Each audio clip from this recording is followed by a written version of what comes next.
Oke, sudah. Kita pakai waktunya untuk lebih efisien ya. Jadi nanti Pak Lemi kalau yang sudah sebelum masuk ya. Saya baca ayat yang 22 lalu 23 Bapak Ibu Saudara baca ya sampai perikopnya kita selesai ayat 33, 22 sampai 33. Ayo kita baca. Sudah? Mari saya mulai dari 22 ya. Yesus berjalan di atas air. Sesudah itu Yesus segera memerintahkan murid-muridnya naik ke perahu dan mendahulunya ke seberang. Sementara itu ia menyuruh orang banyak pulang. Ayat 22 dengan keras, 1, 2, 3.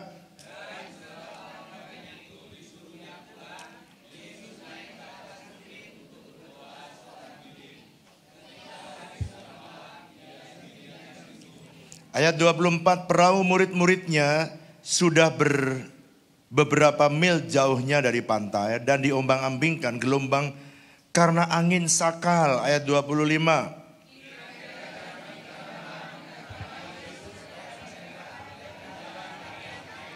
Ketika murid-muridnya melihat dia berjalan di atas air, mereka terkejut dan berseru, "Itu hantu!" Lalu berteriak-teriak karena ketakutan. Ayat 27 dengan suara keras.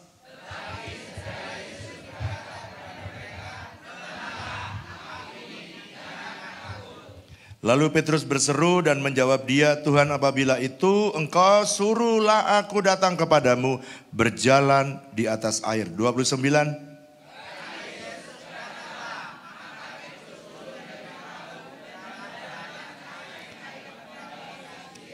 Tetapi ketika dirasanya tiupan angin, takutlah ia dan mulai tenggelam, lalu berteriak, "Tuhan, tolonglah aku." 31.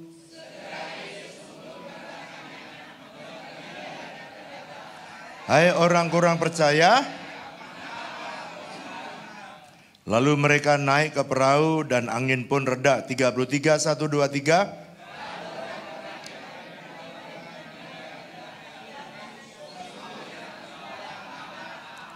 Oke. Saya beri judul sesi kedua, Kingdom of God is the Kingdom of Faith. Atau kalau saya terjemahkan, kalau saudara mau membangun kerajaan Allah, saudara mesti meningkatkan iman. Karena kerajaan Allah itu bicara tentang iman. Saya akan mulai ya. Roma, nanti kita akan posisi dari ayat yang kita baca. Roma pasal 1 ayat 16-17 berkata, Injil itu adalah kekuatan Allah. Jadi firman Tuhan itu kekuatan Tuhan. Kalau saudara dapat firman, saudara dapat anugerah Tuhan. Karena di dalam ayat yang ke-17 Roma pasal 1 dikatakan orang yang benar akan hidup oleh uang. Salah ya? Oh, benar semua. Orang benar akan hidup oleh iman, bukan uang. Loh Pak, tapi bayar soto nggak bisa dibayar pakai iman Pak, harus pakai uang. Jadi orang percaya hidup oleh, oh kirain berubah sudah. Bagus. Yang sudah benar jangan dibelokkan, oke? Mari katakan bersama saya, orang benar hidup oleh iman. Jadi saudara, semua yang tadi saudara lihat, semua lahir oleh karena iman. Jadi pendeta satu dengan pendeta yang lain bedanya cuma satu. Cuma satu. Semua percaya Yesus, betul apa betul? Nah, yang bedanya adalah yang satu mau hidup dengan iman, yang satu hidup dengan uang. Kalau nggak ada uang, nggak jalan. Kalau saudara ya, karena saya dari orang melarat, jadi saya ngerti gimana orang melarat itu berpikir. Saudara, saya ahli ilmu kemelaratan. Jadi kalau ada yang pengen belajar tentang ilmu kemelaratan, belajar lama saya. Saya cukup lama, 20 tahun. Oke. Nah, Roma 1 ayat yang ke-17 berkata begini, ini kebenarannya. Kebenaran Allah itu bertolak dari iman kepada iman. Jadi from faith to faith. Orang Kristen tuh jalannya bukan karena uang, tapi karena iman. Dan Tuhan bilang kebenaran ini kebenarannya. Tuhan itu kalau menyuruh saudara semuanya itu from faith to faith. Dari iman kepada iman. From glory to glory. Dari kemuliaan kepada kemuliaan. Jadi saudara kalau pengen lihat kemuliaan Tuhan, maka judulnya Kingdom of God is the kingdom of faith. Not the kingdom of money.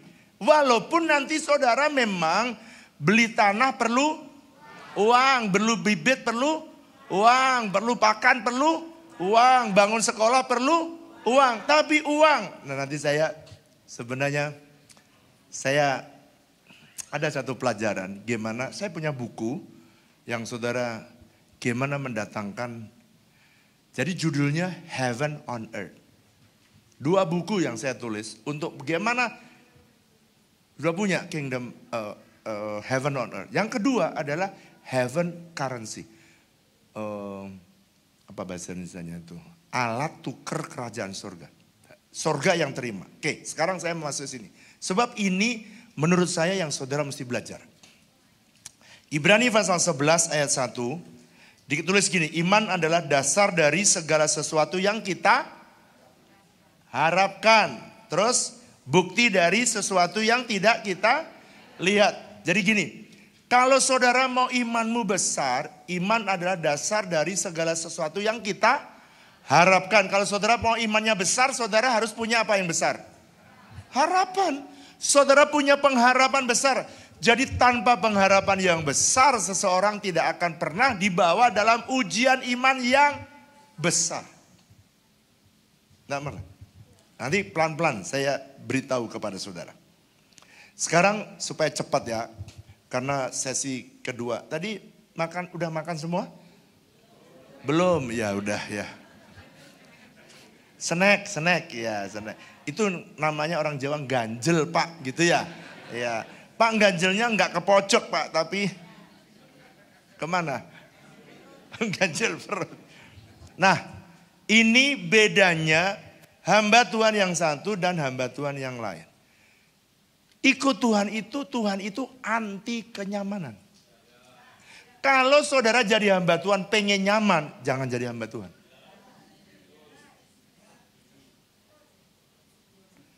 Waduh Pak, saya ini pengen jadi hamba Tuhan supaya enak deh Pak. Malah Bapak ngomong begitu. Mari bilang sama saya, Tuhan itu anti kenyamanan. Jadi kalau saudara sudah mulai bertumbuh dan baik, dia akan bawa saudara naik lebih tinggi. Supaya saudara gemeter-gemeter. Memang ikut Tuhan itu ngeri, sedap. Kalau ikut setan, sedap. Mari kita lihat pendeta kayak apa kita ini. Jangan lihat orang lain, karena saya bicara kepada saudara, sebab ini pertanyaan banyak orang. Pak, itu tanah 12 hektar tuh dari mana? Tak kasih tahu ya. Saya itu keliling di Tangerang, di BSD lah tepatnya. Tanah itu waktu itu harganya 15, sekarang udah gak dapat. 15 juta harganya. Lalu si bosnya Paramount dan BSD ini nawarin, udah kalau untuk gereja saya kasih diskon 5 juta. Berarti saya tinggal bayar berapa? 10 juta. Lalu saya hitung 5 juta kali 12 hektar. Saya hitung, wih diskonnya 600 miliar. Enak enggak? Diskonnya 600 miliar. Enak apa enggak? Enak. Tapi begitu saya hitung berapa saya harus bayar? 1,2. Siapa tadi yang pintar tuh ngitung? Waduh, kamu bisa jadi banker itu kamu. Ya dimulai belum pegang duitnya tapi dimulai dari cara ngitungnya dulu ya. Hebat loh. 1,2 triliun. Pendeta begitu dengar 1,2 triliun, saya tanya, ngeper apa? Ngeper apa lanjut? Nah sekarang daripada banyak pertanyaan, saya terangin ilmunya. Mau? Mau? Tuhan itu anti kenyamanan. Jadi kalau saudara dibawa naik, Anda harus mau. Oke. Pak, gimana sih supaya saya bisa melewati setiap ujian iman dan bisa mengalami hal-hal yang supranatural. Tadi ayatnya udah saya baca ya. Pak, gimana supaya saya itu bisa bertumbuh from faith to faith, dari iman menuju kepada iman. Coba bayangkan, iman itu kayak ini saudara, kayak mata uang. Makanya di dalam Alkitab ada iman yang besar, ada iman yang kecil, ada yang tidak punya iman. Tuhan bilang gini, kalau aku datang ke muka bumi, apakah ada iman di bumi? Dia tanya gitu. Ya. Lalu kemudian ada seorang Tuhan bilang gini, kalau kamu punya iman sebesar biji sesawi, besar apa kecil? Kecil. Kamu udah bisa memindahkan gunung itu. Wih, keren. Tapi ada yang tertulis di situ. Iman tanpa perbuatan mati. Nol pudel katanya ibu. Jadi ada seorang ibu dari Siro-Venesia, dari Kanaan. Dia datang kepada Yesus. Tuhan tolong sembuhkan anakku. Yesus bilang, enggak baik memberikan roti untuk anak kepada anjing. Tuhan, anjing juga bisa dapat remah-remah. Apa Yesus bilang? Tadinya itu perempuan. Ayat yang terakhir bilang, hai ibu, besar apa? Imanmu. Jadi ada iman kecil, ada yang gak punya iman, ada iman besar. Sekarang hamba Tuhan di Banyuwangi mau iman besar, kecil atau sedang atau gak punya iman? Mau besar, kalau mau besar ada 6 ujian. Siap? Kurang mantap. Siap? Kalau siap sudah bisa dapat 12 hektar semua ini. Gini ya, gini. Saudara ya, saya memulai pelayanan. Ini saya jujur ya, saya mulai pelayanan. Dari 30 orang tahun 2004. 30 orang tahun 2004. Semuanya, nggak ada orang kaya, nggak ada modal, nggak ada duit. Saya sewa ballroom.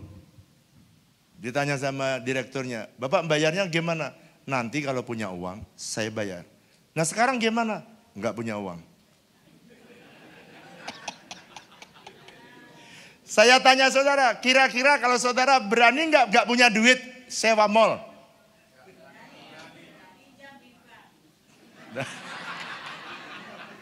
Oke nanti ya pelan-pelan. Supaya tidak terjadi keributan, saya akan mulai pelan-pelan. Tapi tolong pandang, saudara kalau dengar cerita saya, saudara jangan berpikir saya ini punya duit. No. Bukan. Tapi semua terjadi kalau kita punya iman. Jadi kalau kamu punya iman, kamu punya segalanya. Sekarang, ujian pertama. Tadi yang kita baca, kenapa kok Yesus bisa berjalan di atas air? Berjalan di atas air itu adalah fenomena supranatural. Karena kalau biasanya orang Banyuwangi, begitu masuk air langsung tenggelam. Jadi berjalan di atas air adalah fenomena supranatural. Bilang sama saya, Yesus berjalan di atas air adalah fenomena supranatural. Pertanyaan saya, yang bisa berjalan di atas air hanya Yesus atau ada yang lain? Ada yang lain, siapa dia? Petrus bisa berjalan di atas air. Artinya apa? Kalau Petrus bisa berjalan di atas air, pendeta-pendeta Banyuwangi juga bisa berjalan di atas air. Berjalan mengalami pengalaman-pengalaman supranatural. Jadi tolong jangan lihat saya orang yang punya duit. Karena saya tidak punya duit. Tapi saya punya iman.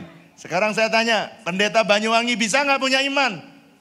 Bisa, tapi harus dilatih. Oke, sekarang nomor 1. Gimana Pak supaya saya bisa lulus? Nomor 1, miliki persekutuan dengan Tuhan secara pribadi. Sendirian. Matius 14 ayat 23.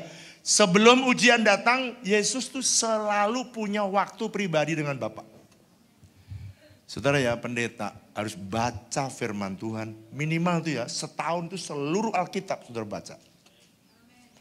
Saya dan semua pengerjaan jemaat itu setiap tahun baca Mazmur 3 kali. Amsal 4 kali setahun ya. Muter. Perjanjian lama sampai perjanjian baru semua 1 kali. Kenapa Mazmur harus baca Pak? Kenapa? Jadi saya suruh baca perjanjian lama untuk tahu janji Tuhan. Perjanjian baru penggenapan janji Tuhan. Amsal supaya dia berhasil dalam bisnis hubungan dengan orang. Relation itu di Amsal. Mazmur relation dengan Tuhan. Jadi kalau saudara setiap hari itu baca di sini. Baca 4 ini. Dan saya kasih semua jemaat. Kalau jemaat makan itu saya juga harus makan sama. Selesaikan setiap pagi saya baca itu. 2 pasal perjanjian lama, 1 pasal perjanjian baru, Amsal, Mazmur. Setiap tahun saya baca 1 kali Alkitab, baca Amsal 3 kali, 4 kali, Mazmur 3 kali. Jadi kalau saya dengar ayat Amsal, jemaat itu langsung ngelotok di sini. Di sini. Bohong, nggak boleh. Semua kenapa? Ada koridor, itu code ya. Sebenarnya kalau sekarang itu ya, saudara kalau dengerin itu tuh code, kayak code. Jadi miliki persekutuan dengan Tuhan secara pribadi. 2. Matius pasal 14 ayat 24 sampai 28. Harus punya keinginan yang kuat terhadap visi yang diperlihatkan Tuhan kepada kita. Harus punya keinginan yang kuat. Sekarang sudah tulis, lihat saya. Biarin PowerPoint-nya biarin. Ya. Sekarang lihat saya. Waktu Yesus ada di pada waktu murid-muridnya di perahu semua. Lalu Yesus berjalan di atas air. Saya tanya saudara, siapa yang melihat Yesus berjalan di atas air? Murid-murid, pinter. Saya tanya, semua lihat apa enggak? Semua lihat apa enggak? Pertanyaannya, apakah semua pengen berjalan di atas air kayak Yesus? Siapa yang berani? Petrus, dengerin. Tuhan itu senang, dengarkan ya. Dia senang memprovokasi saudara. Maksudnya apa? Ya senang. Dia senang. Waktu Yesus berjalan di atas air, dia sebenarnya memprovokasi saudara. Memprovokasi murid-muridnya. Pertanyaannya, kamu terprovokasi apa tidak? Kamu rindu gak kayak Yesus gitu, gampangnya. Hanya Petrus 1 orang angkatan. Dia bilang, semua bilang, itu hantu. Untung Yesus gak kepahitan waktu itu, saudara. Coba bayangkan tiap hari diajar, masa Yesus berjalan di atas air, itu hantu. Wah kalau Yesus kepahitan, itu gelombang dibiarkan aja. Dan hancurlah mati semua murid-muridnya. Dan kita tidak bisa baca ceritanya. Untung Yesus sudah pemulihan hati. Dia bisa menerima. Beda sama pendeta di Banyuwangi. Ada satu jemaat pindah ke gereja lain aja kepahitan tuh pendeta. Tapi bukan di Banyuwangi, itu di Kutub Utara. Di Banyuwangi tidak ada. Dan ada di Kutub Selatan. Dan juga ada di antara Kutub Utara dan Kutub Selatan.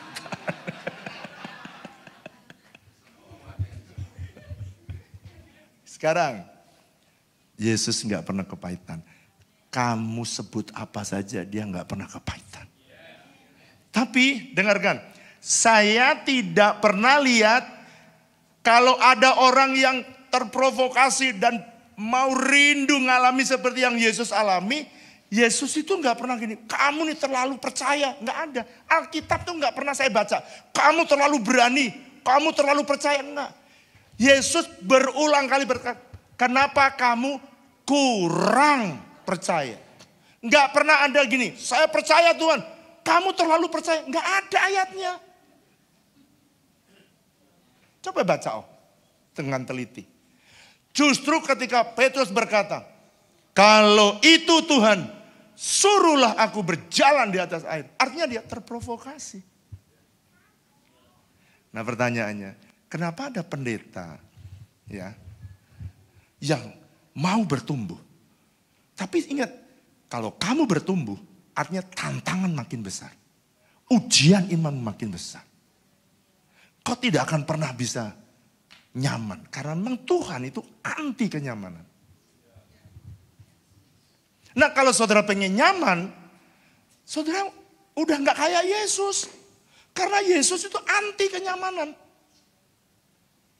Nah sekarang pertanyaannya. Ada orang,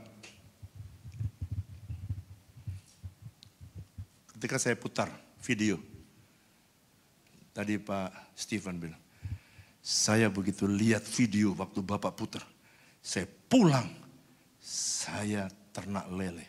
Udah berapa kilo dijual? Hah? 60 kilo. Frozen, bumbu, langsung jual. Melangkah. Pertanyaan saya, apakah semua pendeta yang mendengar kayak Pak Stephen?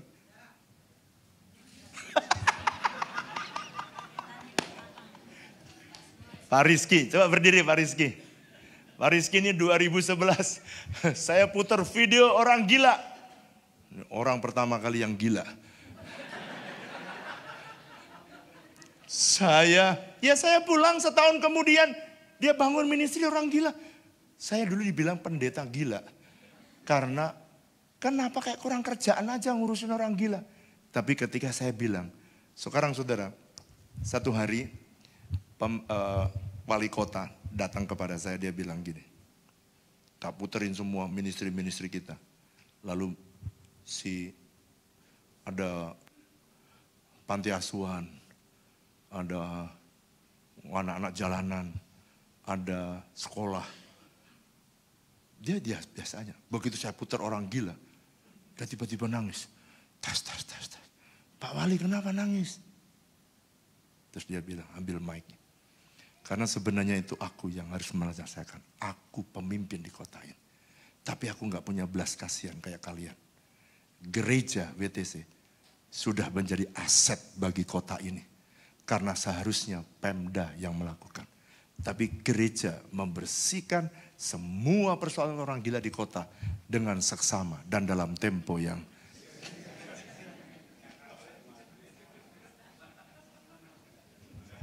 lalu dia nangis. Ketika dia nangis, kenapa? Ada yang terprovokasi. Saudara tadi dengar ada yang bilang gini, ya itu memang duitnya banyak, ya bisa bikin 12 hektar gitu. Ya mana mungkin kalau aku wong cilik lungguening, dingle, ogla akle, mana bisa. Wah kalau aku mau nggak ada potongan diberkati Pak. Potongan aja nggak ada apalagi jahitan Pak. Itu bermacam-macam handicap yang membuat saudara nggak bisa dilepas oleh itu. Semua ini, dengerin ini ya. Tuhan tuh pengen upgrade semua saudara. Bilang sama saya, upgrade. 1, 2, 3. Upgrade. Kurang keras. Upgrade. Tuhan mau upgrade saudara. Satu hari, saya cerita ya. Kenapa kok punya keinginan yang kuat? Saya mulai yang tadi ya, suruh Tuhan kasih firman. Makanya dapat firman tadi. Suruh mulai gereja tanggal 22. Tuhan bilang gini, take it or leave it. Kamu mulai atau kamu selamanya nggak mau ngambil. Tapi nggak ada duit. Saya bilang gini sama yang punya mall itu. Saya akan pakai mall ini untuk kebaktian. Saya bilang sama ownernya. Ownernya bilang kamu hubungi direktur. Karena dia anak Tuhan, dia boleh. Lalu direktur tanya sama saya, Pak, Bapak ini serius apa enggak? 2 rius, lebih dari serius. Pak, sekarang tanda tangan dong perjanjian, bayar. Saya enggak punya uang, tapi nanti kalau saya punya uang, saya bayar. Pak, saya ini mempertanggungjawabkannya bagaimana? Caranya itu gimana? Saya kasih diskon aja ya Pak, 50%. Bisa bayar enggak? Enggak. Saya kasih diskon 75% ya Pak, minimal ada bayar. Bisa bayar enggak Pak? Enggak. Tapi saya akan bayar, percaya deh. Tapi kan bayar mall enggak bisa pakai iman, harus pakai duit. Tapi saya bilang, nanti kalau Tuhan kasih duit, aku bayar. Tapi kalau IPL aja bisa dong Pak. Coba dari diskon 50, 75 sampai akhirnya IPL. Saya bayar IPL ya murah lah. Ya cuman berapa ratus ribu. Ya, kuat Bu. Kalau IPL aja bisa. Tuh ngepel lantai atau Bu sama listrik ya. Saya bayar. Oke. Deal. Gereja mulai, dengarkan ya. Saya berangkat hanya karena firman. Kalau orang bilang ini orang gila, ya nggak apa-apa. Sewa kursi, nggak tahu bagaimana bayarnya. Semua sewa, sound system sewa, OHP sewa. Zaman itu OHP, bukan LCD. Kita belum bisa. Jemaat 30, sewa mall. Semua sewa, kecuali pendetanya aja nggak sewa. Semua sewa. Saudara tahu, begitu saya pergi melayani Tuhan. Saya baru pertama kali lihat ya, altar call 100% maju tersungkur. Kenapa saudara? Karena saya menceritakan visi itu dengan mencucurkan air mata. Tak ceritain semua mereka yang datang. Dan tersungkur semua.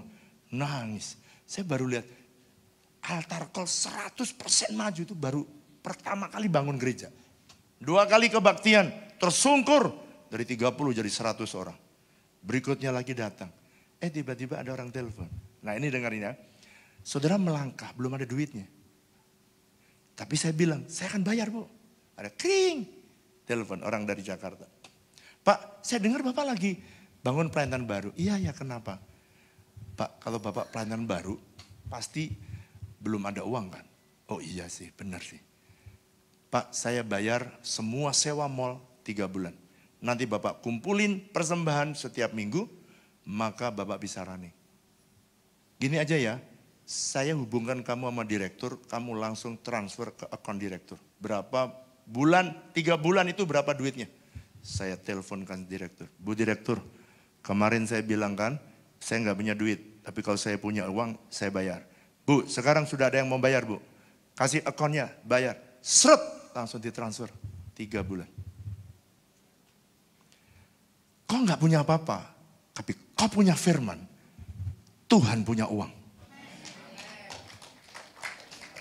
Mari bilang sama saya, kalau saya punya firman, saya mentaatinya, Tuhan punya uang. Jadi kalau saudara tanya uang, tanya sama. Pertanyaannya, ini dengerin. Pak, kenapa kok Bapak kayak orang nekat? Ini bedanya bonek sama boman. Bonek itu bondo, nekat. Boman, bondo iman. Bedanya gini, kalau bonek nggak ada firman, tapi jalan. Saya terprovokasi, punya keinginan kuat terhadap visi yang Tuhan perlihatkan. Kamu keluar dari Bahtera, Kejadian pasal 8. Seluruh keluargamu dan bangun mezbah. Dan ketetapan itu saya terima dari Tuhan. Bangun mezbah, bukan bangun gereja. Itu sebabnya saya bilang. Terus orang kedua, telepon, kring. Pak, di gereja sudah ada apa? Yang kurang apa?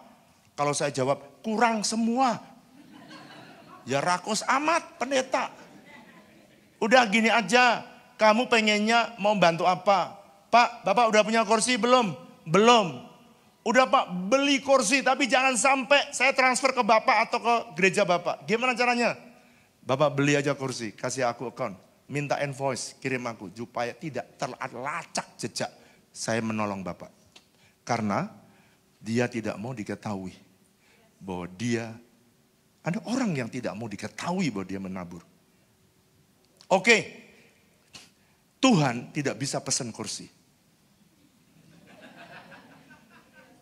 Saya bisa pesan kursi. Cuman saya nggak bisa bayar. Waktu saya pesan kursi, invoice-nya, Tuhan terima kasih. Invoice udah datang. Saya kirim ke orangnya. Orang yang transfer, lunas. Gereja itu datang dengan ajaib. Kursi, sound system, semuanya tanpa duit. Tuhan yang menggerakkan orang dari segala macam untuk menyelesaikan pekerjaan. Yang ngerti katakan. Amen. Tapi setelah terima mujizat, ini tes yang kedua. Dengarkan. Tes yang kedua, Tuhan mau lihat kamu bisa nggak mengelola uang itu. Sebab itu adalah ujian iman berikutnya. Saudara dibaca, Yosua pasal 5, catat aja, 11 sampai 12. Bunyinya begini. Waktu Yosua melewati sungai Yordan dan kemudian mereka sampai di dataran tinggi Yeriko dan mereka merayakan Paskah, maka berhentilah mana yang datang dari surga. Saudara baca itu? 40 tahun selalu ada mana datang turun. Betul apa betul? Roti datang tanpa dia masak, tanpa dia menggali tanah. Tapi begitu masuk di tanah Kanaan, ini ilmunya berbeda. Kamu tidak boleh terus menerus tanpa punya kemampuan mengelola. Ini tes hamba Tuhan yang kedua. Bisa nggak kamu mengelola mana yang datang? 3 bulan udah ditolongin Tuhan. Jangan sampai duit persembahan lalu kemudian dikelola semau gue sehingga setelah 3 bulan tidak mampu bayar gedung lagi. Kok utang? Enggak utang saya kok. Utang lagi. Pendeta itu jangan mikir utang. Pendeta itu mikirnya lihat sorga di bumi, itu pendeta. Jadi kalau tanya pendeta, kalau ada jemaat tanya duitnya dari mana? Selalu saya jawab dari Tuhan. Pendeta itu jangan suka kasih tahu kanan kiri, jangan suka ngutang kamu. Dengerin. Jadi yang kedua, ada fase pertama adalah fase hidup dengan mana turun dari surga. Tapi yang kedua, saudara harus punya kemampuan untuk mengelola.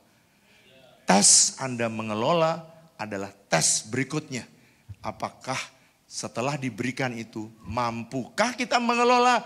Jangan uangnya habis, ludes, ditambah hutang lagi. Jangan. Jadi kemampuan kita mengelola itu menentukan apakah kita bisa dipercaya oleh Tuhan atau tidak. Dan ini juga yang menentukan. Kenapa yang 11 kok gak terprovokasi? Kenapa yang 1 tok yang terprovokasi? Kenapa ada orang miskin, orang lain gak mau nolong? Kenapa kok kamu pengen nolong? Karena Anda terprovokasi. Dan orang yang terprovokasi, Tuhan itu sebenarnya sedang melihat kamu bisa di-upgrade. Kalau yang belum siap di-upgrade, Tuhan gak provokasi. Tapi Tuhan provokasi saudara ketika saudara siap untuk di-upgrade. Bisa ngerti sampai sini? Pada waktu dari mall tadi ya. Lalu kemudian 2 tahun bergereja. Saya baca Keluaran pasal 26. Bunyinya begini. Musa ayat 10. Musa membangun bait Allah dengan 5 tingkap, 5 tingkap dijahit. Atapnya 6 jahitan. Saya baca begini. Tiba-tiba Tuhan bicara. Kamu bangun rumahku. Beli 6 ruko kayak Musa. 6 ruko. 12 ruko. Saya dalam hati. 2 tahun. Udah nyewa aja udah puji Tuhan bisa bayar. Sekarang mesti beli 12 ruko. Pada waktu saya sampaikan ke jemaat. Jemaat, Tuhan mau supaya kita membeli 12 ruko. Itu 1 ruko aja. Nyewa aja gak mampu, bayangin ya. 1 ruko untuk sekretariat itu pemberian seorang janda, saya itu sampai berlutut dan saya nangis. Gara-gara ada satu janda yang berkata, Bapak butuh sekretariat ya. Iya, ini kuncinya. Pakai sampai Bapak tidak membutuhkan. Pakai, bayarnya berapa? Kau usah bayar. Satu ruko aja nggak nyewa. Makanya waktu saya bilang kita beli 12 ruko. Saudara tahu? Keluar, kalau jemaat masih sedikit kan dulu saya selalu kalau keluar kan salaman di depan gitu ya, pendeta-pendeta kan. Saya juga pendeta kan. Jadi saya salaman satu persatu. Lalu ada seorang ibu datang kepada saya. Pak, 12 ruko itu maksudnya Bapak beli atau sewa Pak? Beli. Pak, duitnya dari mana? Dari Tuhan. Oh ya nggak apa-apa Pak, dari Tuhan. Bukan dari jemaat kan Pak. Pendeta itu ya dari sorga kepepet, dari bumi kepepet. Sorga ditantang terprovokasi dari bawah kepepet pertanyaan jemaat-jemaat itu. Itu pendeta kita masih waras apa enggak? Dengerin ya. Kalau saudara terprovokasi, saudara harus punya langkah yang ketiga. Memastikan duit datang. Yang ketiga, Matius pasal 14 ayat 29. Kamu harus menerima rema dari Tuhan. Harus terima rema dari Tuhan. Pak, kenapa terima rema? Rema itu adalah firman Tuhan yang diberikan kepada saudara untuk saudara jalankan, untuk saudara percayai. Anda dapat firman, itu Anda dapat segalanya. Nih, caranya saudara berpikir begini. Mari katakan bersama saya, kalau saya dapat firman, saya dapat segalanya. Pak, kenapa? Karena Yohanes pasal 1 bunyinya gini, pada mulanya adalah firman. Firman itu bersama-sama dengan Allah dan firman itu adalah. Jadi kalau kamu dapat firman, firman itu di Kejadian pasal 1 bisa jadi terang. Bisa jadi tanaman. Bisa jadi matahari. Bisa jadi bulan, bintang. Pertanyaan saya, persoalanmu dengan matahari gede mana? Coba berpikir agak cepetan sedikit gitu. Jangan Pentium 1, coba. Agak cepetan sedikit. Problem yang kau butuhkan, problem yang kau cari, duit yang kamu butuhkan dengan matahari. Gede mana? Yang keras. Loh, kalau matahari bisa diciptakan dengan firman, jadilah benda penerang, matahari, boom. Jadi, bintang jadi. Loh, persoalanmu itu apanya matahari sih? Kok kamu gak percaya bahwa Tuhan kalau menerima firman? Kenapa kamu gak percaya? Jadi pendeta itu bedanya letaknya cuma di sini ini. Yang satu percaya bahwa firman bisa jadi segala-galanya. Yang satu gak percaya. Padahal pendeta. Saya berdoa ini ya, berdoa. Saya itu latih jemaat. Kamu harus dengar suara Tuhan. Karena kalau kamu dapat firman, bukan perkataan gembalamu. Kamu dapat firman, kamu dapat segala-galanya. Burung, kenapa kok domba ya? Sekarang ini setiap hari saya terima laporan domba beranak. Setiap hari domba beranak. Waktu saya bilang jemaat, nanti domba kita beranak setiap hari. Mereka ketawa, hihihi. Dalam hatinya, Pak Gembala ini gimana sih? Masa ada domba lahir setiap hari? Tapi setiap kali saya ke HOB, saya bilang, hai domba, lahirlah setiap hari. Maksudnya gantian begitu saudara.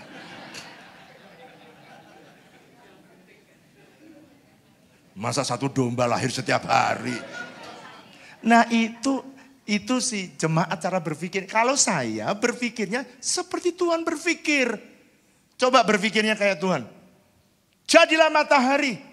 Matahari jadinya gak pikir gedenya seberapa. Pokoknya jadi kamu. Saya bilang sama ternak-ternak. Jangan mati. Beranak setiap hari. Sekarang saya menanggung konsekuensi. Tiap hari beranak kandangnya penuh. Dan saya harus bikin kandang lagi sekarang. Karena udah 200. Ke kandang berikutnya bisa 500. Kandang berikutnya bisa 1000. Saudara lihat gak? Kemampuanmu berkata-kata yang mempercayai firman, itu membuat rema itu yang membuat semua yang tidak ada jadi ada. Sekarang saya tanya, kalau firman bisa jadi matahari, pertanyaan saya, firman bisa jadi duit nggak? Bisa. Firman bisa jadi hidroponik nggak? Bisa. Apa saja, katakan bersama saya. Kurang keras. Yang kamu butuhkan selama kamu punya firman. Ingat kalimat saya nih. Kalau kamu punya firman, kamu punya segala-galanya. Karena firman itu sumber dari segalanya. Yang keempat, ujian apa Pak? Yang keempat, kamu akan menghadapi kenyataan, mengalami ujian antara iman, keyakinan, dan kenyataan. Ini adalah ujian, the faith test, ujian dari iman. Waktu Petrus menerima rema, boleh anak kecil ditolong supaya nggak gangguin saya nih suaranya. Ya. Oke ya, lihat saya sini supaya nggak terdistract. Sebab saya pengen impartasikan sesuatu yang penting. Saya tahu ini penting buat saudara. Jadi tolong yang mendistract saya, Lemmy tolong. Kadang-kadang yang membuat saudara berhenti, apa yang membuat saudara berhenti? Yang membuat saudara berhenti adalah apa yang menjadi janji Tuhan dengan kenyataannya ternyata berbeda. Waktu Petrus berkata, saya terprovokasi Tuhan, saya mau melangkah sesuai dengan apa yang Tuhan mau. Kalau itu Tuhan, suruhlah aku datang. Yesus berkata kepada Petrus, datanglah. Kata datanglah itu rema, firman. Yang bisa membuat Petrus bisa berjalan di atas air itu bukan kemampuan dia, bukan karena diet dia, tapi oleh karena firman yang dia dapat. Datanglah. Kata datanglah itu rema. Tapi setelah dia berjalan, loh kok gue bisa berjalan di atas air? Ketika dia berjalan di atas air, ternyata dia lihat kanan kiri, ternyata dia tenggelam. Saudara tahu kenapa dia tenggelam?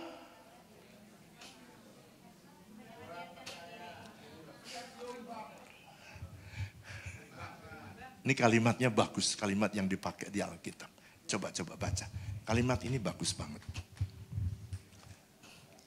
Ya bagus. Ketika dirasanya, maka takutlah dia, baru tenggelam. Dengan perhatikan. Pak, musuh dari iman itu apa? Nih musuhnya, pikiran, perasaan, kehendak saudara. Selaraskan semua firman dengan perasaan.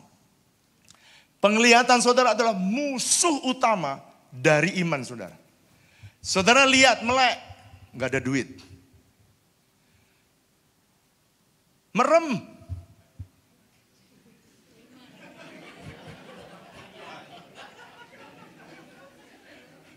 Jangan ketawa toh, jawab dong. Melek, nggak ada duit. Merem.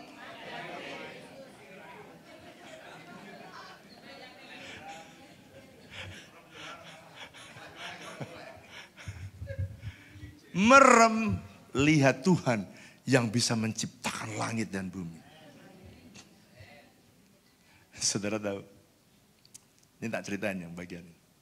Waktu saya suruh tim pembangunan ketuanya sama bendahara saya suruh pergi ke BSD. Coba kamu pergi ke BSD. Kenapa Pak? Bilang mau beli 12 ruko. Belum, dari ballroom nyewa, sekarang beli 12 ruko. Kenapa kok? Ini ya, saudara mesti ngerti. Iman itu tadi bergerak dari iman kepada iman. Kepercayaan Tuhan itu enggak langsung lompat. Saudara itu dites sama Tuhan, step by step. Bisa enggak ngelola? Tuhan suruh 2 tahun, suruh beli 12 ruko. Itu tidak kemampuan kita. Makanya saya bilang sama dia, kamu minta, tapi minta DP-nya dibayar 12 bulan. Dia datang, ditolak lagi, datang lagi, ditolak lagi, datang lagi, ditolak.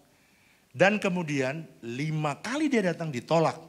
Kenapa? Karena waktu itu BSD berkata, DP hanya 3 kali. Sampai direktur marketingnya, Pak, sepanjang saya jadi direktur marketing, belum pernah ada orang yang bisa dapat DP lebih dari 3 bulan.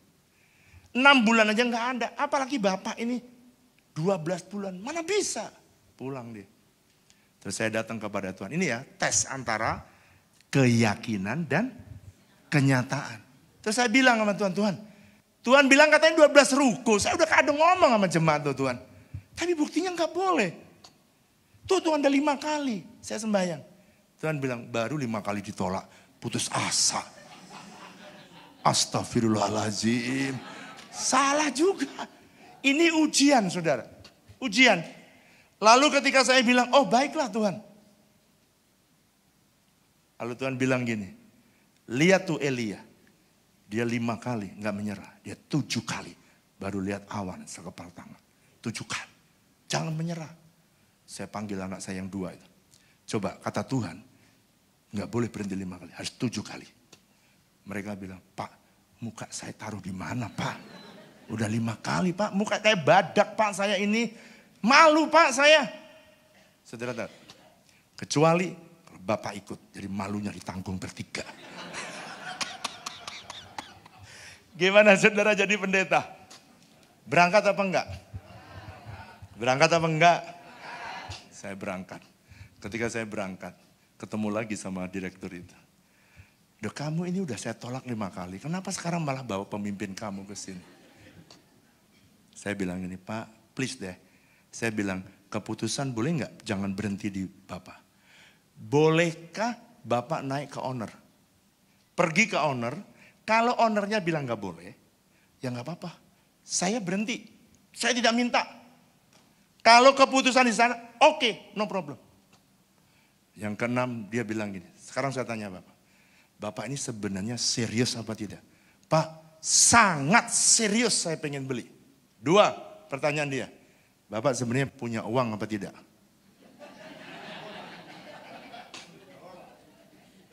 Gimana jawabnya itu? Bapak punya uang apa tidak?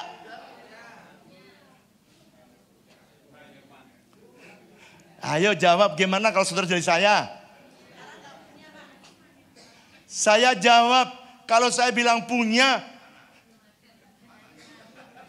saya bohong. Karena itu kan iman saya, karena dia kan gak beriman. Jadi saya bilang, saya serius Pak. Kalau Bapak tanya, punya uang? Saya enggak punya uang. Ya udah pulang, 6 kali. Kemudian saudara, saya tunggu. Malam dia saudara, dia nggak mau ngomong sama bosnya. Malam itu dia nggak bisa tidur semalaman. Sepanjang malam muka saya nampil di mimpi dia saudara. Lalu kan dengerin ya, kalau saudara terima firman, itu bagianmu cuman taat. Taat itu dari T-A-A-T. Dengarkan, T pertama, Tuhan berfirman. T pertama apa? Tuhan berfirman. A, aku melakukan apa yang aku bisa. Jadi, T apa? Tuhan berfirman. A, aku percaya. A yang kedua, aku melakukan apa yang aku bisa. T, Tuhan melakukan apa yang aku tidak bisa. Saya ulangin ya. T pertama, Tuhan berfirman. A, aku percaya. A, aku melakukan apa yang aku bisa. T, Tuhan melakukan apa yang aku tidak bisa. Tuhan cuma butuh saudara itu bukan butuh uangmu, bukan kepandaianmu, bukan ijazahmu. Dia cuma butuh ketaatanmu. Taat, that's it. Kalau saudara taat, walaupun kamu tidur, lelap, muka saya bisa hadir dalam mimpinya dia. Dia bilang ini manusia apa orang ini kata dia. Kok bisa tidak membuat aku tidur. Hari kedua dia gak datang lagi. Mimpi wajah saya muncul lagi saudara datang. Hari ketiga dia gak tidur. Dia bilang gua bisa mati nih. Kalau gak lapor sama bos. Akhirnya dia datang ke bos. Bos ini ada orang menakutkan sekali bos. Udah saya tolak bos 5 kali. Mau beli 12 ruko. Malah bawa pemimpinnya. Dan saya selama 3 hari gak bisa tidur bos. Kenapa? Gara-gara orang itu bos, yang ketiga itu bos. Saya gak bisa tidur bos. Pertanyaannya apa? Dia mau beli 12 ruko. Lalu saya tanya bos, dia minta 12 bulan DP-nya.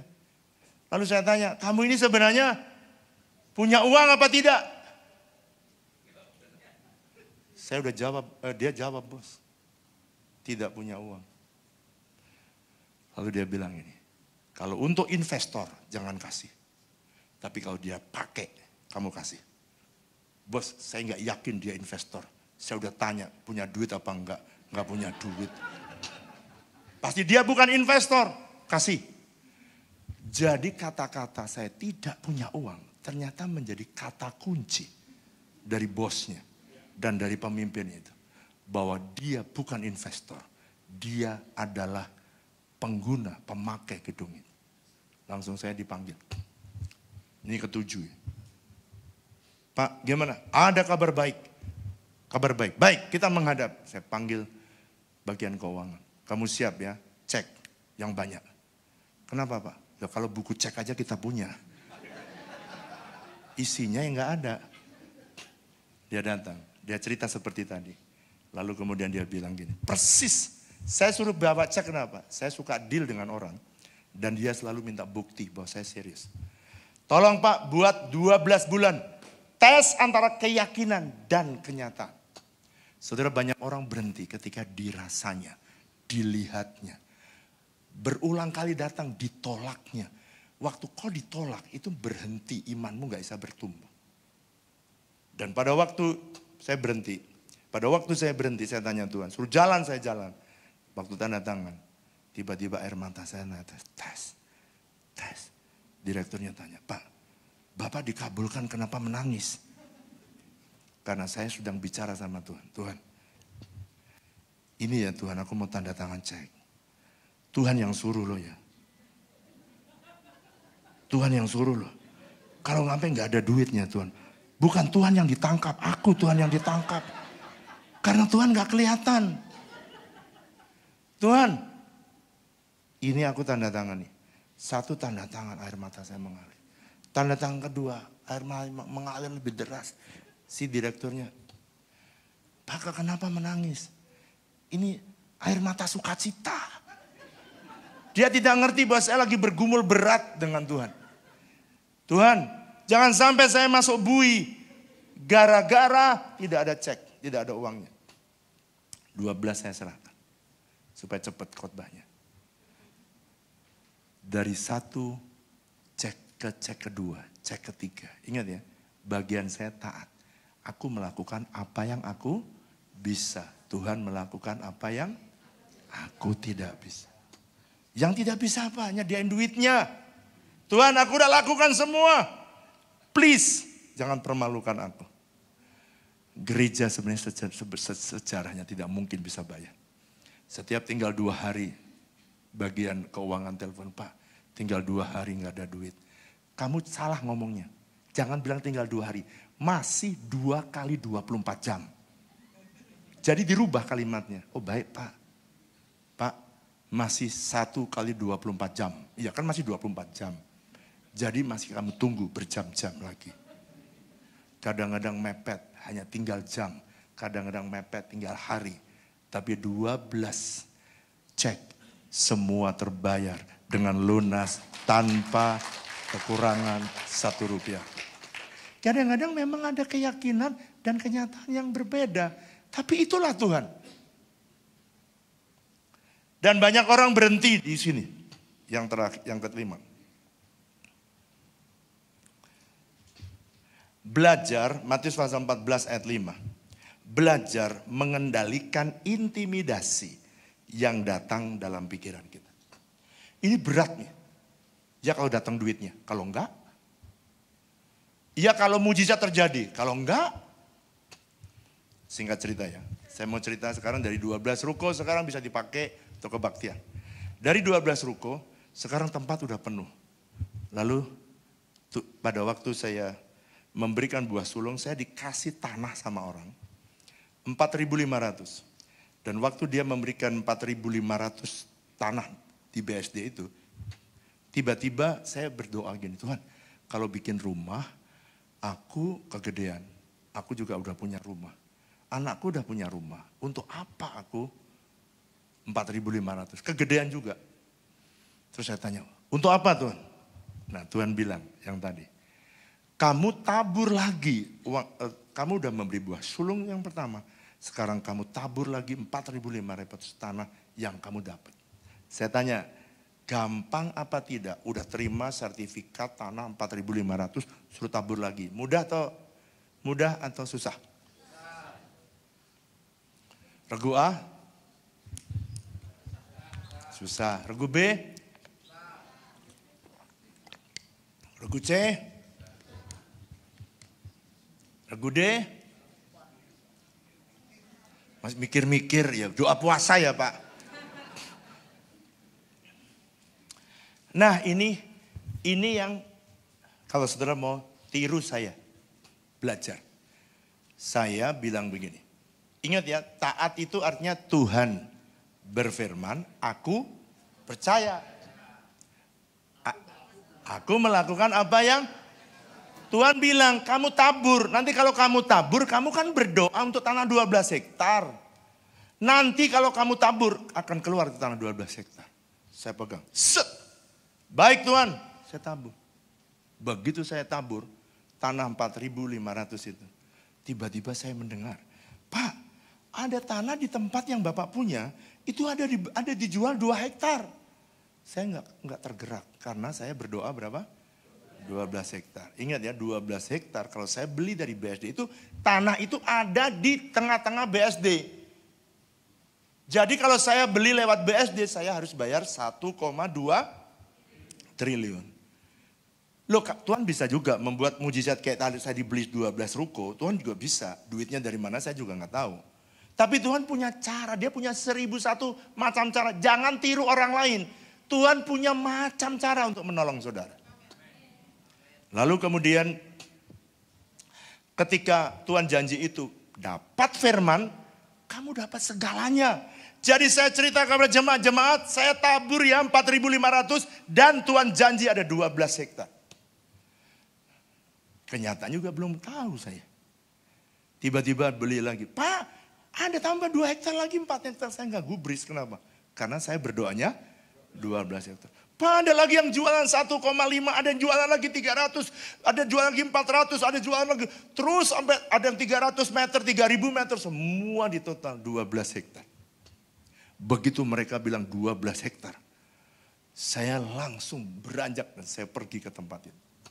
Terus kemudian saya tanya, mana ada di tengah-tengah ini perumahan, di situ perumahan 8, ada tanah 12 hektar yang terhampar, rata dan bagus yang tadi saudara lihat. Belakangnya BSD, belakangan BSD, sebelah kiri Sumarekon. Dan kemudian orang yang jual itu, saya datang, berapa harga yang kamu tawarkan? 150.000 per meter. BSD 10 juta. Begitu saya dengar 150.000, dengarkan ya. Tuhan bisa harga yang sama kayak bayar beli ruko, Tuhan kasih duit, Tuhan juga bisa kasih tanah, tapi yang disembunyikan dengan kasih harga 150.000. Begitu saya dengar langsung saya bayar aja langsung jebret, kasih uang muka di depan notaris. Saya kasih bayar kira-kira 10 miliar lebih. Udah bayar 10 miliar. Kemudian saya tanya dong sertifikatnya. Bu notaris, mana sertifikatnya? Begitu ibu notaris bilang, loh Pak, saya ini sepanjang jadi notaris, saya tidak pernah berlaku seperti ini. Saya nggak pegang sertifikatnya, kok saya bisa membuat transaksi?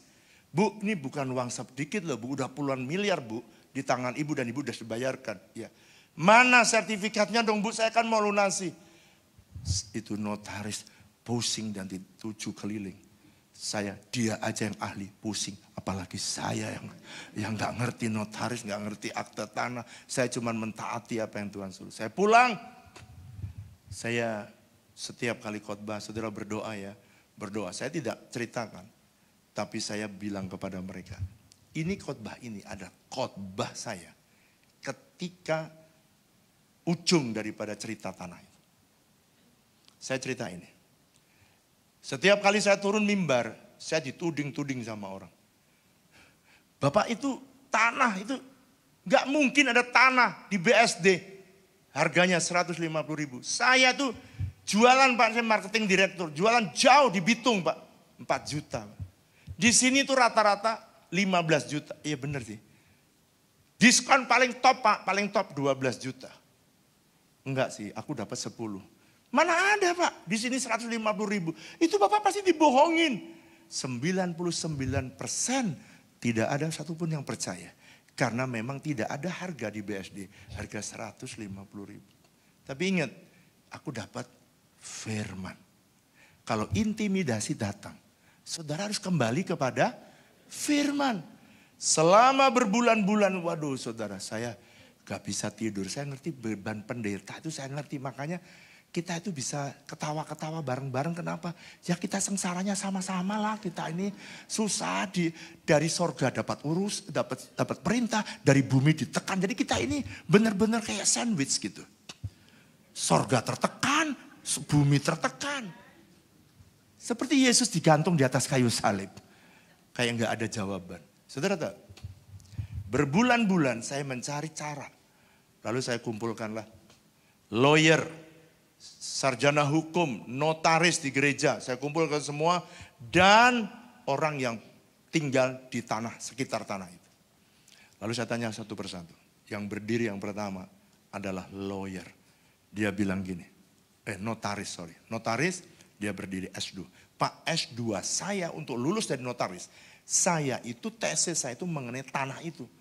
Dan tanah itu tidak mungkin keluar sengketa. Impossible.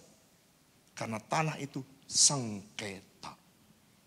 Begitu dengar kata sengketa, yang punya rumah di sekitar itu berdiri. Pak Gembala, mohon maaf. Pak Gembala pasti ditipu. Karena saya udah berdiri di situ lebih dari 40 tahun. Dan kita semua tidak bisa mendapatkan sertifikat. Jadi Bapak udahlah relakan aja 10 miliar. Udah anggap aja itu hilang lah Pak. Sudah aja relakan. Saudara, begitu saya sidang bukannya menolong saya. Justru menekan, mengintimidasi. Impossible. Tidak mungkin. Saya pulang bukan ada kebahagiaan. Tambah tertekan. Dan itu adalah peperangan intimidasi yang mengintimidasi saudara dan saya. Tapi karena kita hamba Tuhan harus percaya notaris apa percaya Tuhan? Saya bulan pertama, bulan kedua, bulan ketiga. Jantung saya itu saya pikir ini rusak jantung. Begitu ingat 10 miliar. Waktu itu duit gimana cara balikinya. Tuhan kalau aku ditipu gimana kata orang. Bukankah aku sudah bilang itu kata Tuhan. Masa saya cabut, saya salah mengatakan itu. Gimana caranya? Setiap malam saya bergumul seperti intimidasi. Tetapi saya bilang gini, setan jangan coba kamu mengintimidasi. Saya senang masuk rumah doa. Saya masuk rumah doa, saya doa. Lalu tiba-tiba Tuhan berfirman lagi. Kalau saya dapat firman, itu buat saya more than enough daripada uang. Tiba-tiba Tuhan berfirman gini, hanya orang yang hamil dia tahu kapan berhenti haid. Tuhan aku ini tanya tanah malah haid apa maksudnya? Kayak nggak nyambung nih Tuhan.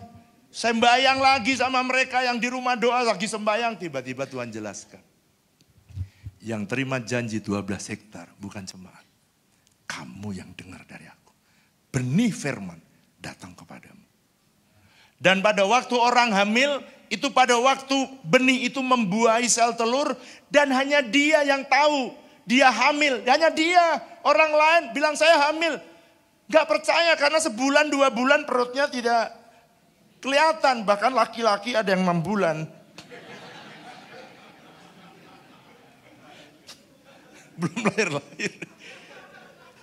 Saya dapat understanding gini. Kalau kamu lagi hamil, belum kelihatan, ya hanya kamu yang percaya, yang lain gak mungkin percaya. Saya pegang. Tuhan, hamilnya berapa lama Tuhan? Udah sengsara nih saya. Saya yakin Tapi saya nggak cerita. Kali ini saya pegang dan saya bilang, Tuhan, aku hamil tanah 12 hektar. Please deh Tuhan, orang lain nggak percaya. 99,9% gak ada yang percaya.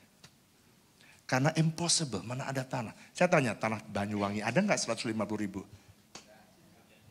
Sudah nggak ada. Itu di kota mana ada tanah 150.000. Pak, itu karena sengketa. Saudara tahu, begitu saya selesai 6 bulan ujian, saya total pokoknya plus jalan itu bayar 50 miliar. Tiba-tiba Tuhan kasih hikmat, set datang. Kamu segoblok-gobloknya kamu. Tidak mungkin kamu keluarkan duit puluhan miliar dan kamu tidak punya bukti tanda.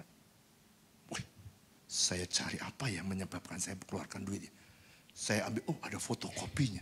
Begitu saya lihat fotokopinya, saudara.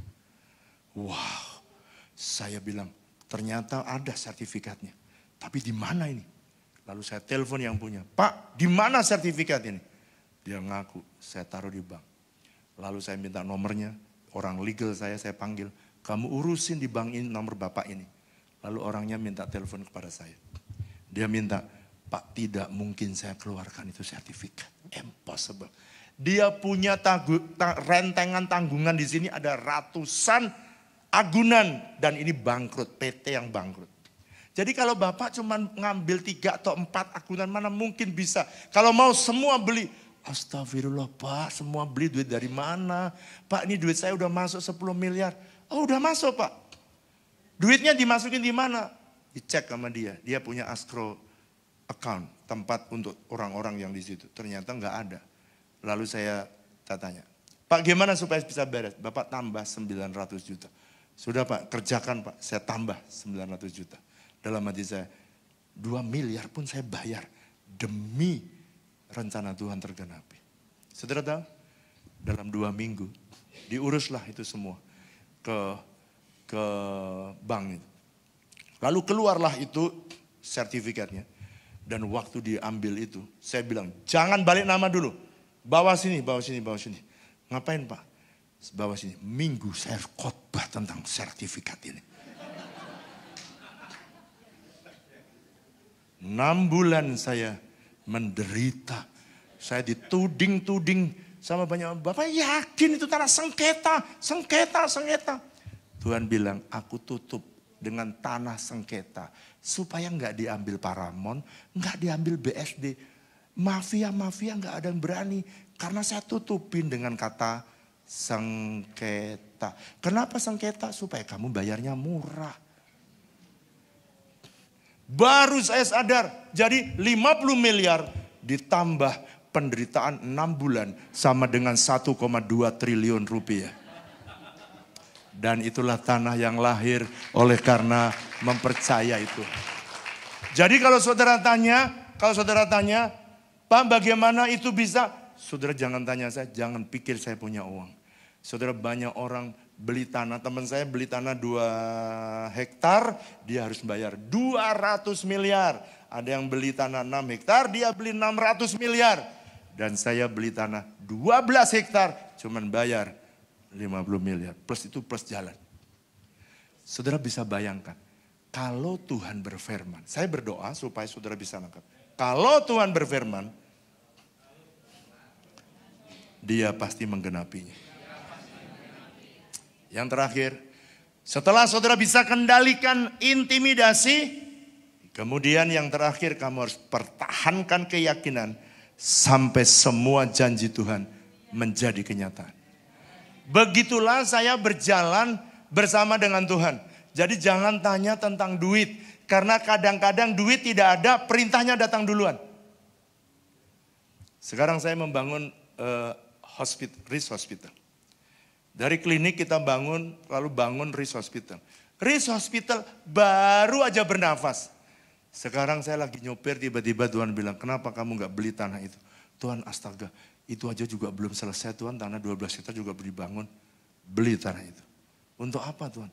Bangun RIS yang kedua. RIS Hospital yang kedua. Dalam hati saya, bangun rumah sakit. Astaga, itu duit besar sekali. Tapi ingat, saya belajar, bagian kita hanya taat. T yang pertama, Tuhan berfirman. T, A, aku percaya. A, aku melakukan apa yang aku bisa. T, Tuhan melakukan apa yang aku tidak bisa. Saya memutarkan satu video, Riz Hospital yang kita bangun. Mulai dari klinik, ingat ya, ini bukan karena kita punya duit. Di tengah pandemi kita bangun tiga lantai. Di tengah pandemi tiba-tiba Tuhan bicara, kamu bangun 2 lantai lagi. Saya bilang ini, Tuhan aku baru bangun HOB, sekarang Tuhan suruh bangun, Riz Hospital lagi.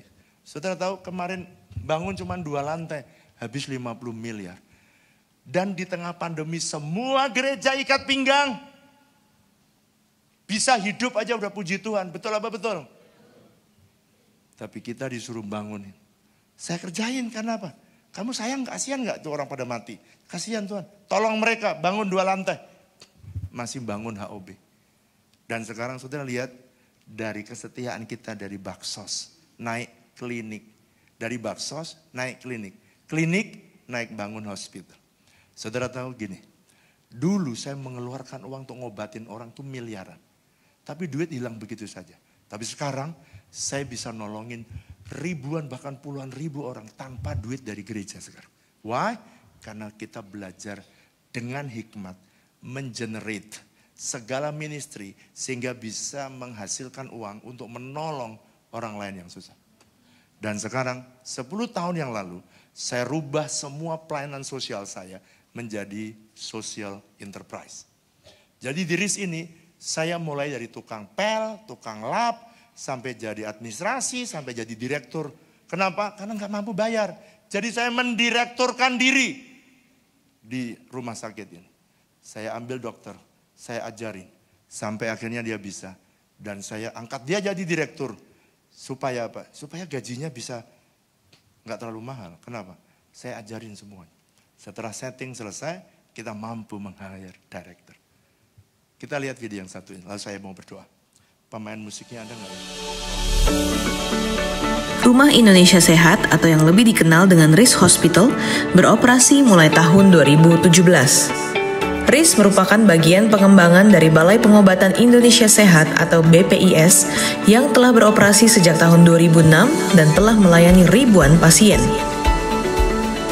Pengembangan ini ditunjukkan semata-mata agar lebih banyak lagi masyarakat yang dapat dijangkau dan dilayani kesehatannya. Berdiri kokoh di kawasan BSD Serpong dan dibangun di atas areal seluas 6.000 meter persegi, Riz Hospital hadir menawarkan layanan yang profesional untuk menjawab kebutuhan masyarakat akan layanan berkualitas juga terjangkau. Sebagai rumah sakit yang telah menerima akreditasi dan sertifikasi sebagai rumah sakit tipe C dari pemerintah Kota Tangerang, Riz Hospital memiliki fasilitas poli rawat jalan seperti poli spesialis penyakit dalam, poli anak, poli kebidanan dan kandungan, poli bedah, poli neurologi atau syaraf, poli ortopedi, poli jantung dan pembuluh darah, poli spesialis kulit, poli mata, poli kedokteran jiwa, serta poli gigi anak dan umum. Setiap poli dilayani oleh dokter dan alat-alat medis yang terbaik. Fasilitas pelayanan penunjang medis seperti radiologi, laboratorium, dan instalasi farmasi yang lengkap membuat Riz Hospital semakin maju dalam melayani masyarakat. Riz Hospital juga dilengkapi dengan alat pendukung operasi seperti endoskopi, laparoskopi, laser shockwave lithotripsy, alat pendukung ICU seperti ventilator, alat pendukung perina, dan juga pelayanan IGD dan ambulan 24 jam. Riz Hospital senantiasa memberikan pelayanan yang berkualitas dan terjangkau yang berorientasi pada keselamatan pasien. Hal ini ditegaskan dan ditunjukkan dengan keberhasilan Riz Hospital dalam meningkatkan pelayanannya baik dari segi sumber daya manusia maupun ketersediaan fasilitas dan peralatan kesehatan yang mumpuni. Pelayanan Riz Hospital terus mengalami progres yang luar biasa. Ini bisa terlihat dengan terus bertambahnya jumlah pasien yang datang ke Riz Hospital untuk mendapatkan pelayanan kesehatan yang ada di Riz Hospital. Melihat kondisi dan kebutuhan yang ada, tentu saja Riz Hospital tidak berdiam diri. Berbagai pengembangan dan solusi pun dilakukan. Salah satunya dengan melaksanakan pembangunan lantai 4 dan 5 rumah sakit. Lantai 4 ditujukan untuk ruang perawatan bagi pasien kelas 1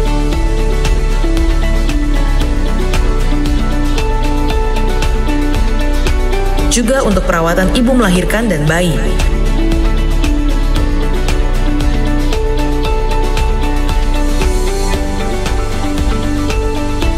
Sementara lantai 5 ditujukan untuk ruang perawatan pasien kelas VIP.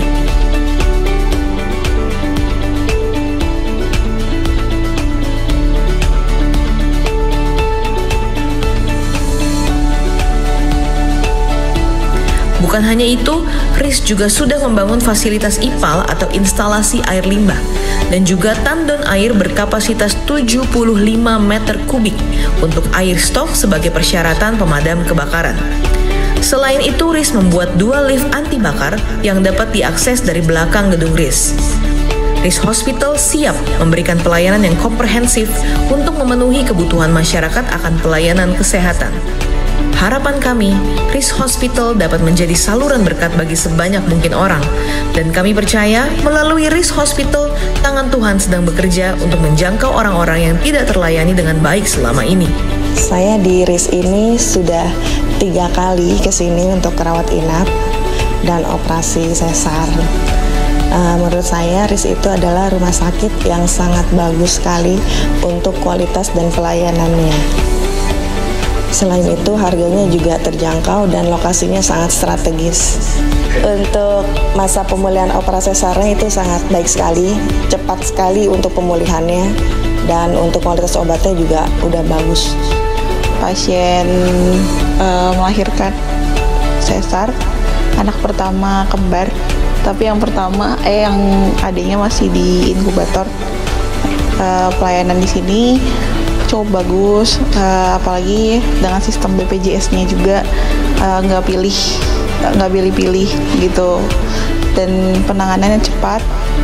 Ketika anak saya yang kembar adiknya butuh penanganan, itu langsung dibuatkan juga BPJS-nya di sini anak-anak, dan juga untuk pihak pelayanan dokternya itu cukup memuaskan dan ramah.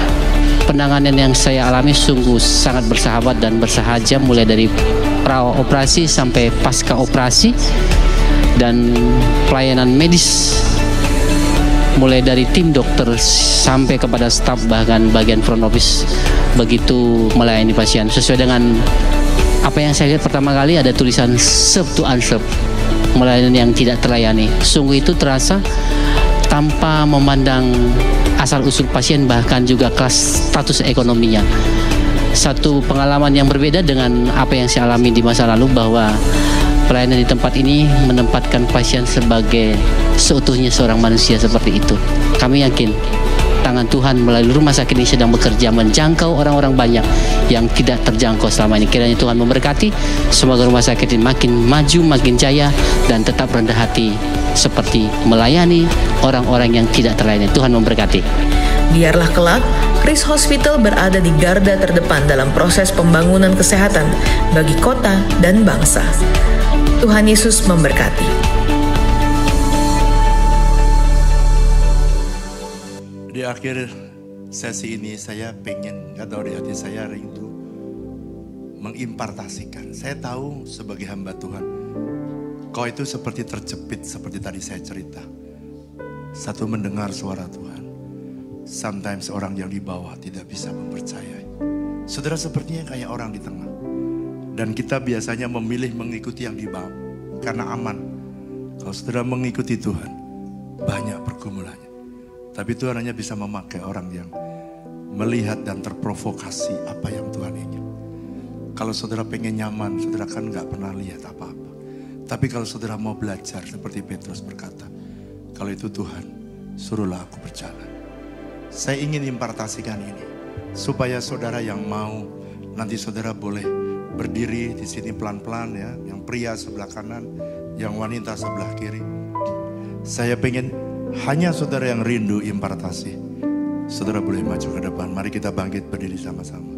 Berhembuslah Roh Kudus di tempat ini.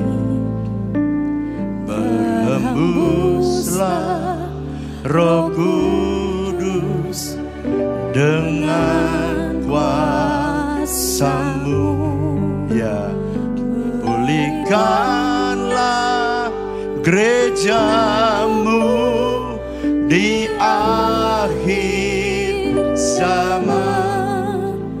Berhembuslah, berhembuslah, berhembuslah sekarang.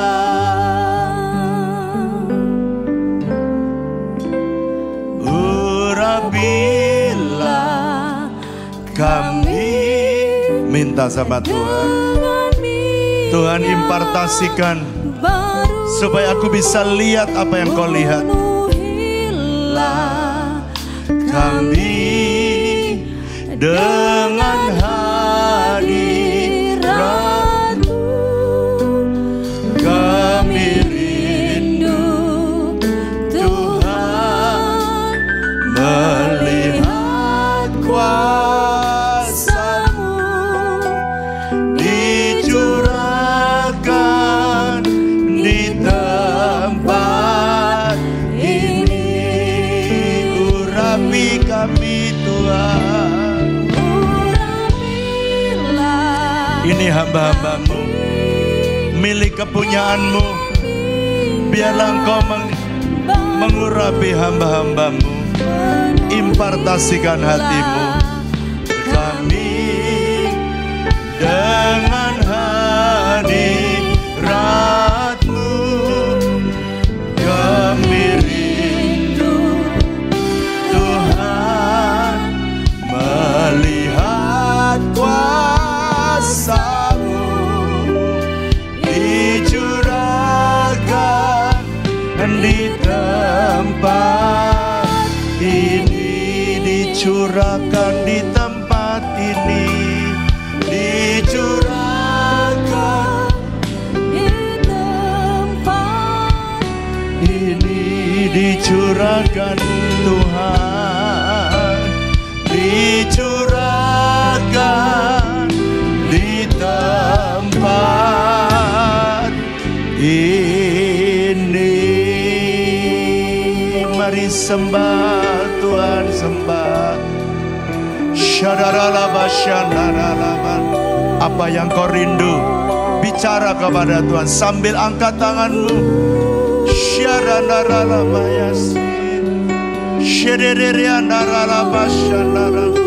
Tuhan impartasikan hatimu, impartasikan hatimu. Oh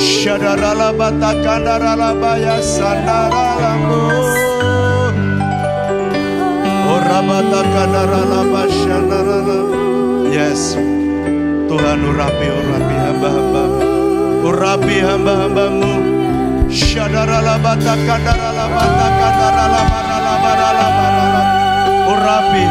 Urapi hamba-hamba-Mu Tuhan. Oh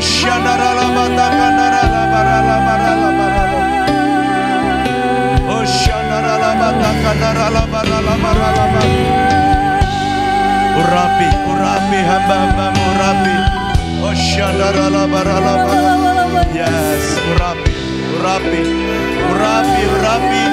Urapan-Mu mengalir.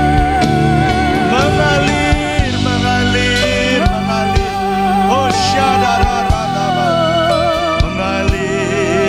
mengalir Tuhan.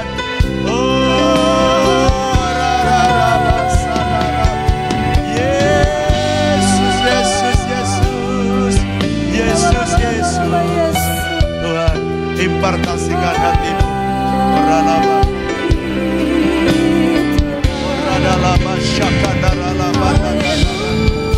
Yes, impartasikan hatimu. Rekobo syakandara.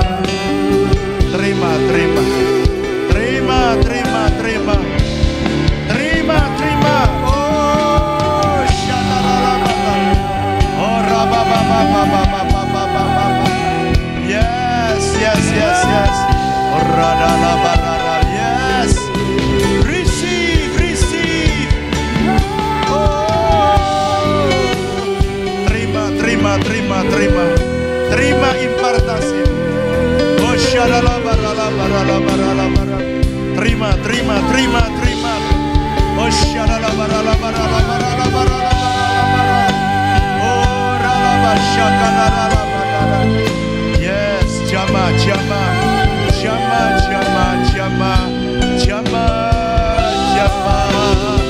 Oh Yesus, Yesus, Yesus, Yesus. Oh ralaba, ralaba, ralaba, ralaba, ralaba. Oh ralaba, syada, oh ralaba, syada. Terima, terima, terima, terima, terima, terima. Terima, terima, terima, terima impartasi. Oh syada, ralaba, syada, ralaba, ralaba, ralaba. Yes, terima, terima, terima. Oh ralaba, syakanda, ralaba. Oh ralaba, syakanda, ralaba. Terima anugerah Tuhan.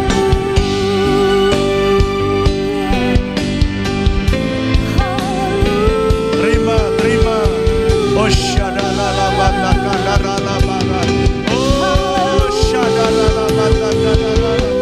Oh shededededede. Oh radalalaba syadalalaba. Re radarabo shede. Terima, terima, terima. Terima, terima, terima. Terima, terima. Oh yes, Lord. Terima, terima, terima. Oh mengalir, mengalirlah, mengalirlah. Terima, terima, terima. Oh yes, Jesus, Jesus, Jesus, Jesus.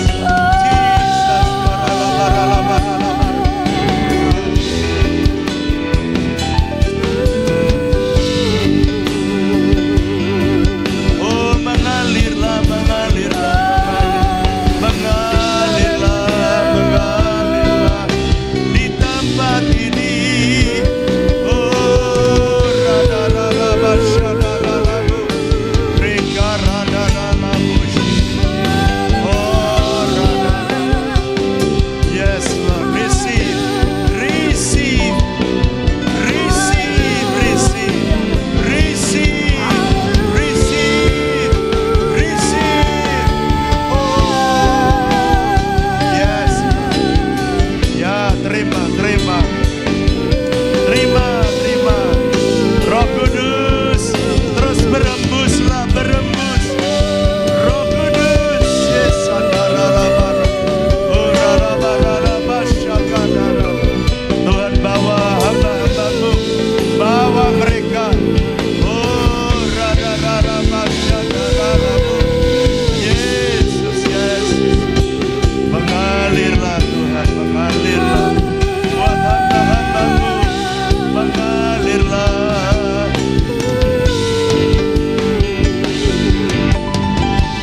Receive, receive, terima, terima, terima, terima, terima, saudara. Terima, terima. Dalam nama Yesus.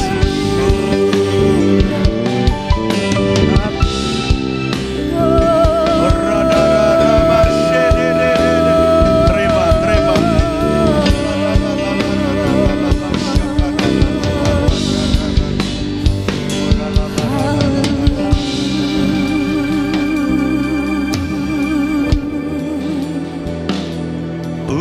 Urapilah kami dengan minyak baru, penuhilah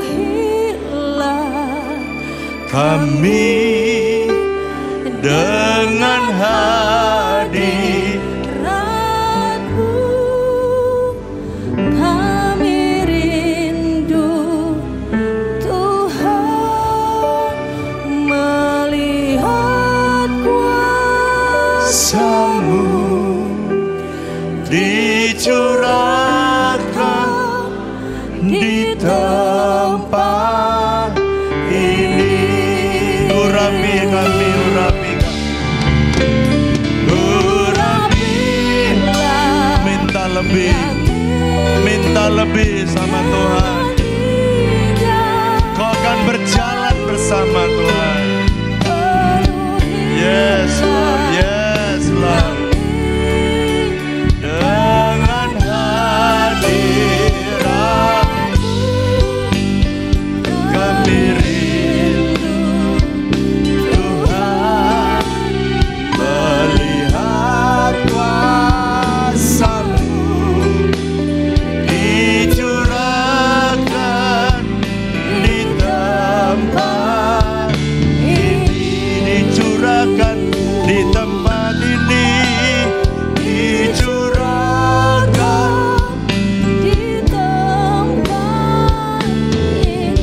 Dicurahkan di sini Tuhan, dicurahkan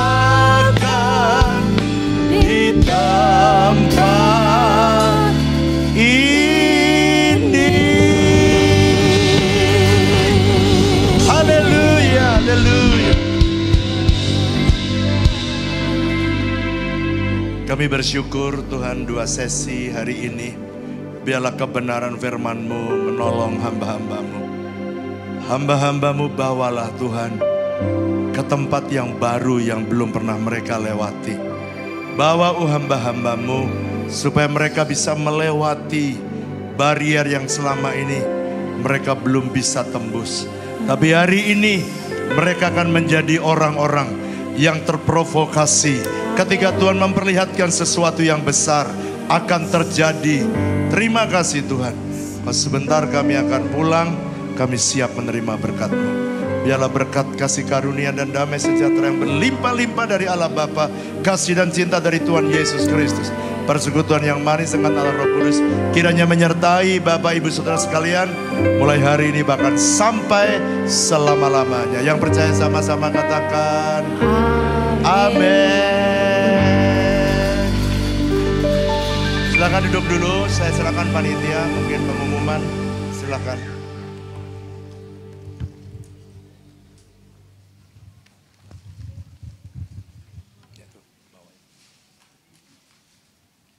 Silakan Pak.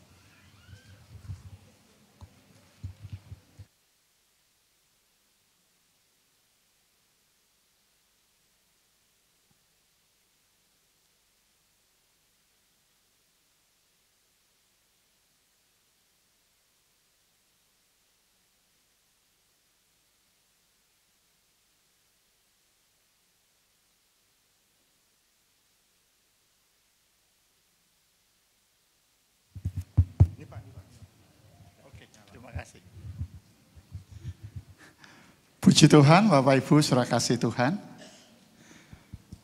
Kami atas nama pengurus Persekutuan Garis Depan mengucapkan terima kasih banyak. Yang pertama kepada Bapak Wiryadi. Terima kasih Bapak. Tuhan berkati kita semuanya. Haleluya. Doa kami Bapak nggak waleh-waleh datang ke Banyuwangi. Yang kedua kami sampaikan terima kasih buat Ibu Siska Maria dan Saudara Lemuel yang sudah mengundang kita semuanya hari ini, menyediakan semua fasilitas yang kita nikmati hari ini. Ini satu kemurahan Tuhan yang patut kita syukuri sama-sama. Kita tetap berdoa buat GBT Bethesda Banyuwangi supaya semakin menjadi berkat bagi banyak orang. Terlebih hari-hari ini Bethesda Banyuwangi sedang berulang tahun yang ke-49. Saya percaya 49 tahun bukan waktu yang singkat. Kalau hari ini ada, semua karena campur tangan Tuhan yang memberkati gereja Tuhan yang ada di tempat ini.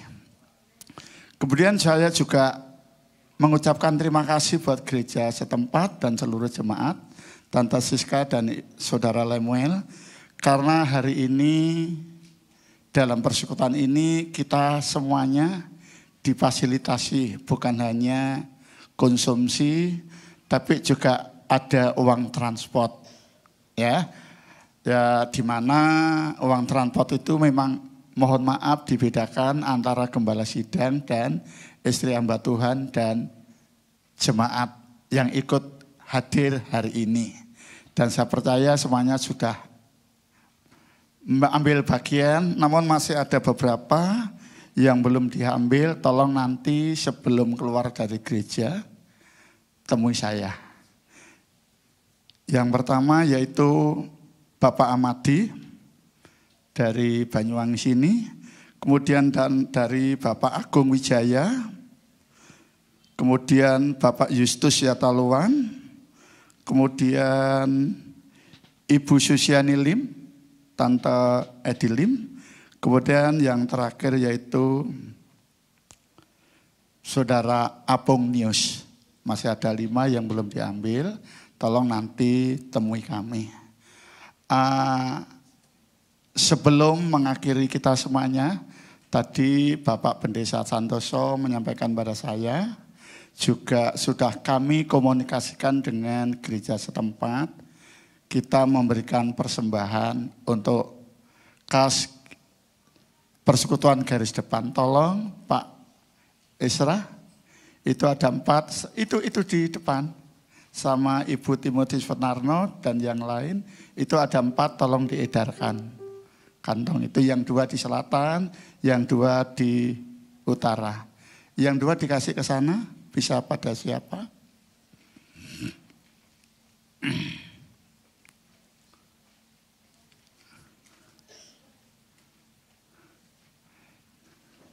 Saya rasa nggak perlu nyanyi kok. Tadi sudah banyak nyanyi, langsung aja diedarkan. Gitu. Bapak Ibu, dari apa yang disampaikan Pak Wiryo Adi tadi, saya merasa terberkati. Memang benar hamba Tuhan itu tertekan dari atas, tertekan juga dari bawah. Saya telah mengalami itu dan hari ini belum selesai penekanan itu. Tapi saya bersyukur karena saya punya Tuhan yang hidup, Tuhan yang terus pelihara kami dengan baik. Ada penekanan dari apapun, kalau kita tetap ada di jalurnya Tuhan, pasti ada jalan keluarnya dengan sukacita. Kalau Bapak Wiryo Adi bisa lewati dan merasa diberkati Tuhan, aku percaya Banyuwangi kita semua juga akan diberkati Tuhan. Cuma dalam perenungan saya tadi gini Bapak Ibu, selama seluruh rangkaian acara dimulai, kapan ya kita Banyuwangi itu hamba-hamba Tuhan bisa bersatu hati, membuat satu proyek yang kira-kira bisa memberkati kota kita Banyuwangi ini. Itu pergumulan kami terus terang. Bagaimana kita bergandengan tangan saling melengkapi satu sama lain sesuai dengan karunia kita masing-masing, sehingga suatu saat benar-benar Banyuwangi ini diberkati oleh karena kesatuan hati hamba-hamba Tuhan. Itu.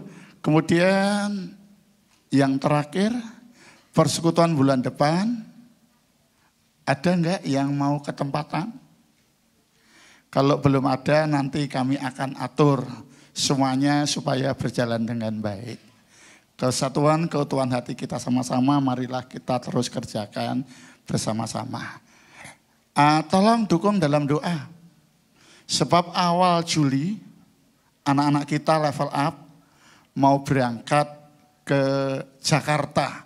Ketemu dengan berbagai kota yang ada di Jawa dan luar Jawa ini, akan mengikuti acara di Sentul. Mas Moses, ada? Kita dikasih kuota berapa? 40. Kita dukung putra-putri kita dan kita berdoa nanti pulang dari Sentul mereka akan mengadakan kegerakan yang baru untuk memberkati kota kita Banyuwangi tercinta ini. Saya rasa Pak Santoso cukup ya? Oke, cukup. Saya rasa pertemuan kita hari ini satu hal, sebelum kita pulang sama-sama, kita akan dikasih jamuan makan siang oleh gereja setempat. Kami mohon dengan segala kerendahan hati, mana Om Lasar? Monggo Om, kita tutup dalam doa, makan sama-sama. Tolong ya nanti amplop masih 5 ini urusannya dengan saya.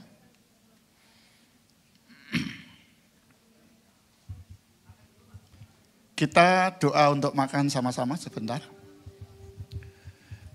Kita tundukkan kepala, kita berdoa. Kami bersyukur dan berterima kasih kepada Engkau Bapa di sorga yang sudah memberkati kami dengan berkat-berkat rohani yang menggairahkan kembali kami hamba-hambamu untuk maju terus melayani Engkau sebagaimana Engkau kehendaki dalam panggilan dan ketetapan yang Kau berikan bagi kami. Sebelum kami pulang, hambamu di tempat ini bersama jemaat menyiapkan makanan minuman bagi kami. Sebelum kami nikmati, mohon Tuhan kuduskan, memberkati, agar berkekuatan baru bagi kami sekalian. Limpahkan berkat-Mu bagi hamba-Mu di tempat ini dan sidang jemaat-Mu. Dengan demikian kami senantiasa selalu memuji dan memuliakan Engkau. Dalam berkat nama Tuhan Yesus Kristus, kami sudah berdoa dan kami sambut berkat ini. Haleluya. Amin. Terima kasih Om. Pak Lemel cukup? Oke, terus makan. Mohon maaf antri. Bisa ke kanan dan bisa ke kiri. Terima kasih.